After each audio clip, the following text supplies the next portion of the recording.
સાબરકાંઠા જિલ્લા સહકારી ક્ષેત્રમાં અગ્રેસર રહે છે, જેમાં સાબર ડેરીના નિયામક મંડળની ચૂંટણીનો છેલ્લા કેટલાક સમયથી ગરમાવો ચાલી રહ્યો હતો. જ્યારે આજે સાબર ડેરી નિયામક મંડળની 16 બેઠક પૈકી 15 બેઠકો બિનહરીફ થતા સાબર ડેરીના ઇતિહાસમાં એક નવું પ્રકરણ ઉમેરાયું હતું. એક માલપુર બેઠક પર ચૂંટણી યોજાશે. ખેડબ્રહ્મા બેઠક પર વાસણા ગામના રામાભાઈ જીવાભાઈ પટેલ બિનહરીફ ચૂંટાઈ આવતા ખેડબ્રહ્મા બેઠક પરના તેમના સમર્થકોએ ફૂલહાર પહેરાવી અભિનંદન અને શુભેચ્છાઓ પાઠવી હતી.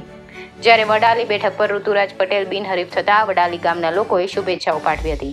આ પ્રસંગે ખેડબ્રહ્મા શહેરના ભાજપ મહામંત્રી રાજેન્દ્રસિંહ ચૌહાણ, પ્રશાંત પટેલ, બ્રિજેશ બારોટ, જિલ્લા પંચાયત સદસ્ય હિતેન્દ્રસિંહ ચૌહાણ, ખેડબ્રહ્મા તાલુકા ભાજપ પ્રમુખ સુરેશભાઈ પટેલ, ગલોડિયા પંચાયતના ઉપસરપંચ વિનોદભાઈ પટેલ, નિકુંજ રાવલ, ગુલાબસિંહ સહિત ભાજપના કાર્યકરો અને સમર્થકોએ રામભાઈ પટેલને મીઠાઈ ખવડાવી શુભકામનાઓ પાઠવી હતી.